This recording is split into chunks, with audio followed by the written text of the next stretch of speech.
자, 이제 10장을 이제 시작하겠습니다. 잘 쉬셨어요? 어떻게 잘 쉬셨나요? 자, 10장. 히브리서 10장. 이제 히브리서가요. 어머나, 이제 조금씩 이제 마무리가 되고 있습니다. 10장은 완전한, 그러니까는 희생제물과 믿음의 도리에 대한 것이고, 이제 11장이고 유명한 믿음장이잖아요. 그러니까 여러분들이 10장까지 공부를 하고 난 뒤에 11장을 읽어보세요. 진짜 너무 이 본문이 은혜로워요. 그냥 히브리서 11장 믿음장이다 하고 읽는 거하고 히브리서 1장부터 10장까지의 기본적인 그 베이스를 다 읽고 11장의 믿음에 대한 얘기를 읽어보세요. 너무 은혜롭죠. 자, 10장. 구약의 제사와 제물은 불완전한 제물이고 제사였기 때문에 해마다 제사를 드렸다. 이제 우리 이거는 완벽하게 알죠. 그죠? 동물의 피제사는 제대에 온전히 영원히 깨끗하게 할 수가 없다. 이것도 우리 이제 완전히 알죠. 그죠? 예수 그리스도는 흠없는 제물로 자신을 하나님께 드렸는데 이를 통해 죄의 문제가 완전히 해결되는 온전한 속죄 제사가 드려졌다. 이제 우리가 다 알아요. 그죠? 성도들은 그리스도의 희생 제사의 위대함을 깨달아 믿는 도리에 소망을 안고 인내하며 서로 돌아보며 격려하며 사랑하는 삶을 살아가라고 권면하는 거예요. 그러니까 어떤 의미에서 10장은 약간 이제 결론으로 이 히브리서가 이제 치닫고 있는 거예요. 야, 구약의 제사, 신약의 예수님의 제사. 이제 이게 차이점 알았지? 그래서 너희 믿음에 대한 것을 다시 한번 깨달았지. 그러니까 너희가 이제는 그 믿음 안에서 흔들리지 말라는 거예요. 유대교로 돌아가지 말라는 얘기예요. 율법은 장차의 좋은 일에 뭐라고요? 여기 다시 또 나와요. 그림자일 뿐. 참 형상이 아니므로 해마다 늘 드리는 같은 제사로는 나오는 자들은 언제나 온전하게 할 수 없느니라. 여러분들 이제 10장 1절 말씀 이해되죠? 예전에 10장 1절 말씀 읽으면 어때요? 이해되는 것 같기도 하고 안 되는 것 같기도 하고 10장 1절 이게 뭔 소린가 했는데 이제 이해되시죠? 9장까지 읽다 보니까. 그렇지 않으면 섬기는 자들이 단번에 정결하게 되어 다시 죄를 깨닫는 일이 없으리니 어찌 제사 드리는 일을 그치지 아니하였으리요. 그러나 이 제사들에는 해마다 죄를 기억하게 하는 거죠. 그렇다면은 이 제사를 드린 게 아무 의미가 없느냐? 그게 아니라는 거예요. 제사를 해마다 드리는 완전한 제사는 아니었지만 이 제사의 역할이 뭐예요? 제사 드리면서 우리가 하나님 앞에 죄인이네. 굉장한 차이죠. 그죠? 그래서 오늘날의 문제가 뭐냐? 예수님이 완벽한 제사를 드렸기 때문에 우리는 구약의 사람들은 해마다 그 피를 뿌리고 쌩 난리 벼락을 치면서 우리가 죄인이라서 이런 제사를 드리는 거다 하는 거를 다시 한번 읊조리잖아요. 근데 우리는 이런 읊조림이 없잖아요. 그래서 요즘 우리의 신앙이 어때요? 나태해지는 거죠. 나태해지는 거죠. 그래서 이 히브리서가 기록된 거예요. 이 완벽한 희생의 제사로 인해서 우리가 온전한 구원을 얻게 됐는데 그런데 너희가 이래 살면 되겠냐? 그러니까 기독교 신앙은 그 예수 신앙 고백을 바탕으로 해서 그 다음에 도덕과 윤리가 오는 거예요. 다른 종교는 어때요? 죄에 대한 인식과 죄에 대한 고백이 없어요. 그냥 어떻게 하면 인간이 선행을 베풀고 응? 자기를 돌아보며 이웃을 돌보며 응? 세계 평화를 위해서 공헌하느냐. 그러니까 윤리적인 차원, 도덕적인 차원 그리고 자기를 돌아보는 차원이에요. 거기에는 죄에 대한 회개와 죄 문제의 해결을 보는 내용이 없어요. 없잖아요. 그러니까 기독교 신앙을 가리켜서 타종교는 뭐라 그래요? 너무 배타적이다. 뭐 구원 하면서 저거만 하나님 백성이고 하나님 나라 가고 딴 사람들은 다 지옥 간다 그러면 너무 에고이스트들이고 배타적인 종교다. 이렇게 생각하는 거예요. 그렇게 생각할 수밖에 없죠. 기독교 신앙에 대한 기본적인 진리의 흐름을 파악하지 못했기 때문에. 기독교 신앙은 윤리도덕은 우리의 신앙 고백 이후에 얻어지는 열매예요. 근데 제일 먼저 뭐가 필요해요? 죄에 대한 인식과 하나님과의 관계에서 내가 하나님 자녀 되는 게 첫 번째 단계예요. 그래서 하나님의 자녀인 내가 이렇게 살아서 되겠나? 하나님의 자녀가 된 내가, 성령의 인도함 받는 내가 이렇게 제멋대로 굴어서 되겠냐? 자기를 돌아보고 기도하고 자기와 끊임없이 부딪히면서 도덕과 윤리적인 열매를 맺는 거예요. 그러니까 기독교 신앙과 일반 종교와는 너무나 시작이 달라요. 다르죠? 자, 그래서 이 옛날 구약의 제사가 그러면 뭐 깨닫는 것도 없고 아무것도 그 제사 이제 끝났네. 이거 뭐 하는 게요, 옛날 거는. 그랬더니 여기서 뭐래요? 이 제사도 의미가 있다니까? 왜? 제사를 드릴 때마다 우리는 하나님 앞에 죄인인 것을 다시 한번 기억하고 거기서 제사를 드리니까. 그래서 율법의 역할이 뭡니까? 죄를 알게 하는 거예요. 율법의 역할은. 십계명을 보니까 어머 내가 이거 못 지켜. 장권사님 십계명 쫙 이거 읊조릴 때마다 하나님 저는 예수 믿는 자로서 십계명은 졸업했습니다. 그런 말이 나와요? 저 예수 믿는다고 하는데 왜 이러죠? 정말 이거 읽어보면 저는 그냥 땅속으로 들어가야 되겠네요. 아유, 어제도 누가 꼴 보기 싫고, 아유, 그냥 교회도 가기도 싫고, 어쩌고 저쩌고 많은 거예요. 불평과 불만. 그잖아요. 근데 율법이 엄청난 역할을 한 거예요. 그래서 옛날 성경에서 율법의 역할을 뭐라 그랬어요? 몽학선생이라 그랬잖아요. 몽학선생. 응? 우리가 죄인임을 깨우쳐 준다고. 그러니까 율법이 첫 언약으로서 엄청난 역할을 했어요. 율법이 없이는 우리는 죄를 알 수도 없어요. 그죠? 죄를 알 수 없어요.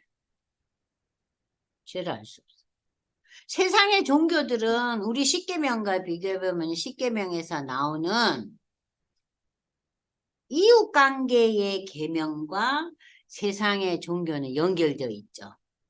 1부터 4의 하나님과의 관계의 계명은 세상 종교에는 없죠. 없어요. 왜냐하면 절대자, 신적인 존재, 하나님, 구원, 영생 이런 개념이 세상 종교에는 없기 때문에. 그죠? 자, 그러다 보니 여기 보세요. 율법은 장차 올 좋은 일의 그림자다. 좋은 일이란 예수를 통한 구원의 은혜예요. 네? 좋은 일. 근데 이 좋은 일의 그림자인 이 율법이 얼마나 큰 역할을 하느냐. 물론 황소와 염소의 피가 온전히 죄를 없이 하지 못하지만 그래서 하나님께서 주께서 세상에 임하실 때 이르시되 하나님이 제사와 예물을 원하지 아니하시고 오직 나를 위하여 한 몸을 예비하셨도다. 여러분들 하나님이 제사와 예물을 원하지 않으셨다는 이 의미 이제 아시겠죠? 그죠? 제사와 예물이 의미가 없다는 게 아니에요. 제사와 예물로 그것이 온전히 나에게 드리는 것으로 끝나지 못한다는 거예요. 제사와 예물은 뭐예요? 나의 죄에 대한 인식일 뿐이라는 거예요. 오직 나를 위하여 한 몸. 누구를 예비했어요? 예수님을 예비하셨어요. 번제와 속죄제는 기뻐하지 아니하시나니 이에 내가 말하기를 하나님이여 보시옵소서 두루마리 책에 나를 가리켜 기록된 것과 같이 하나님의 뜻을 행하러 왔나이다. 예수님이 십자가에 돌아가시면서 이 잔을 치워달라 그러시죠? 네? 그렇지만 결론은 뭐였어요? 하나님의 뜻대로 하옵소서 그러잖아요. 그러니까 우리도 아무리 어려움고 정말 겪기 힘든 상황에 빠져서 우리가 기도하잖아요. 정말 이거는 정말 아닌데 하나님 어쩌라고요? 여기에서 벗어나게 해주시고 좀 딴 길을 주세요. 그러잖아요. 다른 방법 좀 제시해 주세요. 응? 뭐 하나님 음성을 들려주세요. 막 이러잖아요. 뭐 성경 말씀을 구체적으로 몇 장 몇 절을 읽으라고 말씀 좀 해보세요. 이러잖아요. 그런데 응? 그게 아니라는 거예요. 자, 그러면서 번제와 속죄제는 기본적인 인간의 죄를 인식하게 하는 의미 있는 역할을 하지만 이것 갖고 하나님이 기뻐하는 제사가 안 된다는 거예요.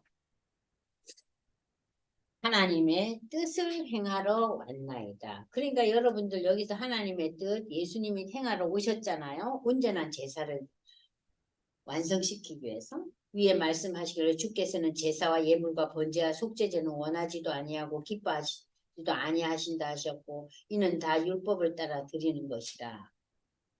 그렇다고 해서 이것이 의미 없다는 얘기는 아니에요. 왜냐?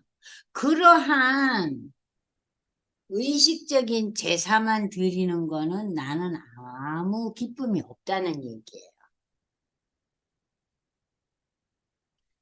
그 후에 말씀하 보시옵소서 내가 하나님 뜻을 행하러 왔나이다 하셨으니 그 첫째 것을 폐하시면 율법에 의한 제사를 폐하시면 둘째 것 십자가의 예수의 죽음으로 희생의 제사를 화목의 제사를 완성시키려 하십니다. 그 얘기예요. 이해되셨죠? 이 뜻을 따라 이렇게 하나님의 뜻을 따라 예수 그리스도의 몸을 단번에 한 번에 들이심으로 말미암아 우리가 뭘 얻었어요? 거룩함을 얻었다. 이 거룩함은 뭐예요? 우리가 죄인에서 의인이 되는 거예요. 응? 거룩함. 거룩함의 의미가 뭡니까? 죄인에서 의인이 되고 거룩의 원래 뜻이 뭡니까? 구별된 존재가 됐다. 하나님의 자녀가 되었다는 제사장마다 매일 서서 섬기며 자주 같은 제사를 드리되 그러나 이 제사장이 드리는 제사는 언제나 죄를 없게 하지 못하거든요. 죄를 인식만 하게 하는 거예요. 죄를 없게는 못해요. 예? 그러니까 해마다 드리죠.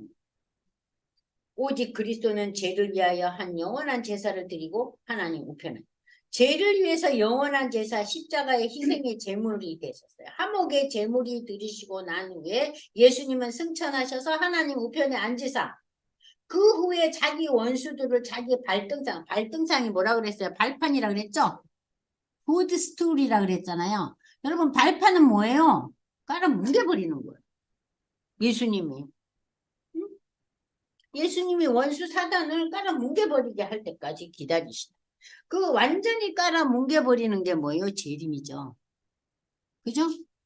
그때까지 기다리시나니 그가 거룩하게 된 자들. 거룩하게 된 자들은 누구예요? 성도들이죠. 된 자들을 한 번의 제사로 영원히 온전하게 하셨는데 또한 성령이 우리에게 증언하시되 주께서 이르시되 그날 후로는 그들과 맺은 언약이 이것이라 하시고 내 법을 그들의 마음에 두고 그들의 생각에 기록하리라. 이게 이제 그 에스겔에 나오는 말씀을 인용한 건데 내 법을 그들의 마음에 두고 그들의 생각에 기록하리라. 이게 뭐예요? 성령의 다스림 속에 두리라. 임마누엘의 하나님. 그러니까 이 모든 것이 구약적인 배경에 있어요. 이 말씀 자체도 에스겔서에서 인용한 거예요. 그래서 그들의 죄와 그들의 불법을 내가 다시는 기억하지 아니하리라 하셨으니 이것들을 사하셨은즉 다시 죄를 위하여 제사 드릴 것이 없느니라. 왜냐면 하나님 이제 끝내버렸어요. 끝내버렸어요. 그래서 우리가 구원을 받았어요. 하나님 자녀가 됐어요. 그러나 우리가 예수님이 오시고 재림할 때까지 우리는 이 땅에 살고 있는 상황이 되면은 우리가 연약하니까 자꾸 흔들려요. 세상의 가치 기준에 흔들리잖아요. 그래서 우리 인생이 바울이 뭐라 그래요? 오라 공고하다. 공고하다 그러잖아요. 힘들다 그러잖아요. 아니 바울 같은 믿음의 대선배도 힘들대는데 우리가 힘들어 나 못 살겠어요. 데리고 가세요. 그 당연한 거예요. 그래서 기독교 신앙은요. 감격과 기쁨도 안겨주지만 한편으로는 어때요? 우리가 끊임없는 처절함을 겪고 살아야 돼요. 처절함이 있어요. 그래서 바울이 부르짖잖아요. 우리에게도 이러한 고통과 이 땅에 살면서 부딪힘이 있죠. 부딪힘이 있죠. 그 부딪힘에 대해서 여러분들이 당연하고 그럴 수밖에 없다는 거. 왜냐하면 세상의 기준과 하나님 기준이 다르기 때문에 우리가 그 속에서 갈등하고 힘들어하는 것은 자연스러운 거예요. 그것 때문에 우리가 절망할 필요가 없는데 때로는 절망까지는 안 해도 낙담이 오죠. 네? 현실적으로 내 자식이 공부를 못하는데 그러면 어쩌라 말이에요. 속 터지죠. 그죠? 현실적인 상황에서 돌아보니 아니 40명 중에서 35등에서 40등 사이에서 왔다리 갔다리 한다 그런 거 어머니 마음이 아이, 그래 어쩌겠노. 아이고 공부 못해도 네 길을 찾아라 하고 태평천지 엄마가 있겠어요? 없어요. 남편이 다른 여자하고 만나고 데이트하는데 그래 그럴 수도 있지 뭐. 때 되면 오겠지. 예? 믿음이 좋다고 그러겠어요? 예? 이 인간이 미쳤나 와 있나 그럴 거 아니에요. 어? 그럴 거 아니에요. 그러니까 이 땅의 삶은 어쨌든 현실에 그 상황과 장이 우리에게 늘 열려 있으니까 그 열려짐이 이 땅의 것으로만 열려 있지 않고 우리가 하늘의 것과도 열려 있어서 땅의 것과 하늘의 것이 다 열려 있어야 돼요. 그래서 골로새서 3장 1절 뭐래요? 너희는 위의 것을 보고 찾으라고. 응? 왜 이렇게 땅의 것만 보고 찾냐? 위의 것을 좀 보고 찾아라. 응? 아유, 위의 것만 보고 찾는다고 뭐 좋은 일이 있나요? 하면서 또 돌아서면 딴소리예요. 성경을 실컷 읽고 난 뒤에도. 예?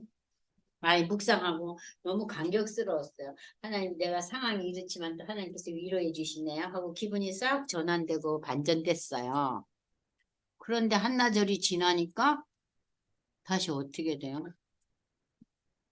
뭐 친구한테 전화가 오는데 뭐 저 아이는 어떻다 사고 남편은 어떻다 그러고 뭐 어쩌고 저쩌고 여러 가지 주위에 소식이 들려오니까는 또 헷가닥 하는 거예요. 그러니까 세상의 삶이 쉽지 않죠. 그래서 예수를 믿는 게요. 때로는 감격이지만 때로는 더 고통스러워요. 더 고통스러워. 저는 그거를 확실하게 인정합니다. 그러나 그 고통 속에서 다시 한번 말씀을 읽고 소망을 안고 또 히브리서를 읽으면서 어머나 이렇게 완벽한 책을 우리에게 주시면서 십자가의 예수를 생각하시라고 우리에게 남겨진 이 말씀. 수많은 사람들 중에 나에게 성경을 읽을 눈을 주시고 기회를 주시고 시간을 주셨다는 거. 거기에 우리가 감사하고 감격하는 거죠. 그래서 저는 낙담도 하고 속도 뒤집어지지만 하나님 그래도 말씀을 통해서 감격하는 시간을 더 많게 해주세요. 그게 제 기도 제목이에요. 끊임없이 왔다 갔다 하죠. 속이 들끓죠. 그러나 말씀을 통한 감격과 감사와 와 히브리서 읽어보니 오 이런 글이었네. 근데 왜 예전에 내가 볼 땐 그렇게 힘들었지? 이해도 못하고.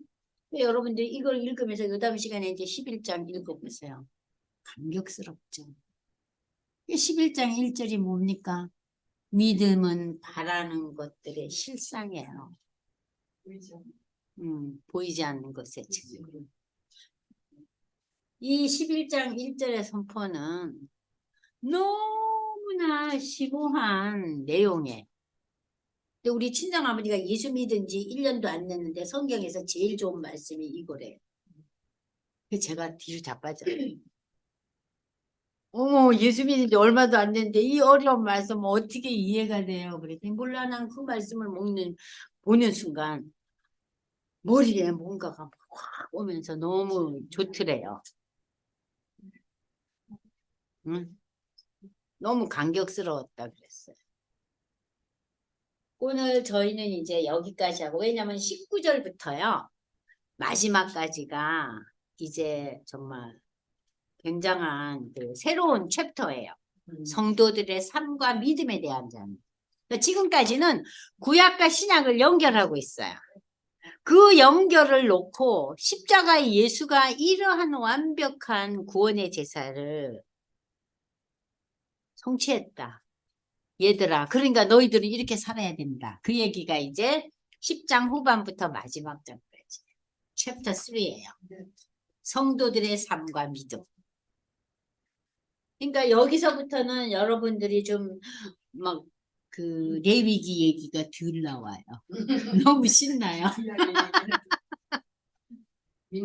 네, 그래서 대부분 이제 목사님들이 설교가 히브리서 10장 이 19절 이후부터 13장 사이에서요. 이 중간에 오면 교인들이 자꾸 헷갈리고 모른다 그러니까. 그러니까는 이번 한 주 동안 1장에서부터 10장 18절까지를 한번 쭉 읽어보세요. 그래서 어떻게 이 히브리서 기자가 구약의 배경을 신약의 예수와 연결 지으면서 이 유대 그리스도인들이 유대교회에 돌아가지 않도록 적극적으로 방어를 하느냐. 교리적인 방어예요. 쉽게 말하면. 아시겠죠? 그리고 이제 이 10장 후반부부터 13장까지는 우리 성도들의 삶이 그러한 믿음의 도리를 가진 우리는 어떻게 살아야 될까? 어떻게 살아야 될까를 설명하면서 믿음의 선조들을 소개하고 있는 게 11장이에요. 아시겠죠? 네. 자, 그러면 이제 여러분들이 이제 이거 읽으시면서 어떠셨어요, 오늘? 전 집사님 한 말씀 해주세요. 네. 네, 하셔요. 네, 땡큐. 좀 눈을 떠가고 있어요, 지금. 네. 그래서 아주 재밌네요. 그러니까 10장까지가요. 네, 구약과 신약을 연결해주고 있죠. 그리고 이제 글쎄요. 10장 후반부부터 13장까지가 우리가 어떻게 신앙생활 해야 되느냐. 그러면서 11장의 믿음의 선조들을 우리에게 소개하는 글이에요. 네. 그러니까 여지껏 본 것은 다 무효예요, 지금부터가. 지금까지 이제 그러니까 눈을 떴어요. 이 신앙적인 교리를 제대로 알아야지 이 교리 위에서 우리가 신앙을 어떻게 키워갈 것이냐. 그죠? 교리를 제대로 알아야죠. 그죠? 집사님. 그런 의미에서요, 네. 전도사님 대단하셨다고 느껴요, 제가. 네? 그런 의미에서 전도사님이 굉장히 앞서가신다는 것을 느꼈어요. 뭐 제가 이제 먼저 읽었으니까 그렇죠. 아니, 저는 안 읽었나요? 저도 읽었죠. 저도 전도사님보다 더 일찍 믿었는데요. 그랬는데 여지껏 눈에 안 들어오더라고요. 그러니까요. 성경이 히브리서가 그러니까 11장이 믿음의 선조 얘기는 좀 이해가 되잖아요. 그죠? 근데 이 네. 앞장에 그 교리적인 거, 구약과 신약을 연결하는 이 10장 17절까지가 우리가 처음 이해하기가 쉽지가 않았잖아. 근데 이제 그래서 이걸 좀 이해하고 교리를 네, 제가 알고, 요새 음, 느껴요. 아, 네. 앞서가시는 분이구나. 일찍 눈을 뜨셨구나. 성령님이 역사. 저도 인자서 지금 좀 눈을 떠가네요. 네, 감사합니다. 눈을 떠주셔서, 뭐, 하나님께서 눈을 떠주시면 감사하죠. 네, 그래서 요번 감사합니다. 한 주 동안요, 여러분들이 1장에서부터 오늘 배운 데까지 그 교리적인 부분, 그 설명, 그거를 그러니까 프린트를 옆에 끼고 다시 한번 읽어주세요. 그러니까는 네, 예수의 제사와 구약의 제사가 어떤 차이점이 있다는 거를 이제 다 아시잖아요, 조금. 네, 그러니까 그 기본적인 걸 알고 읽으시면 훨씬 쉽다고요. 그죠? 네, 그리고 이제 요 다음에 감사합니다. 10장 후반과 11장, 12장, 13장은 그런 의미에서 조금은 쉬워요. 그냥 제가 이제 또 설명할 거는 많아요. 기도하겠습니다. 하나님 아버지 감사합니다. 히브리서를 읽어가면서 십자가의 예수의 죽음에 대해서 우리가 구약의 배경을 하나하나 밝히 보면서 이 예수의 죽음이 어떤 의미인지 정말 온전히 깨닫게 하는 과정을 주시니 감사합니다. 하나님 한 주 동안 다시 한번 읽고 복습하면서 10장 이후부터 13장에 나타난 우리 믿음의 사람들이 어떻게 결단하고 살아야 할지를 우리가 다시 한번 확인하면서 하나님의 말씀을 통한 감동을 누릴 수 있도록 축복해 주시옵소서. 세상의 그 기준과 세상의 가치관이 끊임없이 저희를 흔들어댑니다. 그 흔들림 속에서도 우리가 힘들어하고 어려움이 몰아치더라도 당당하게 담대하게 하나님의 법을 하나님의 도우심과 인도하심을 우선하는 우리 모든 믿음의 사람 될 수 있도록 축복해 주시옵소서. 예수님의 이름으로 감사기도 드리옵나이다. 아멘. 수고하셨습니다.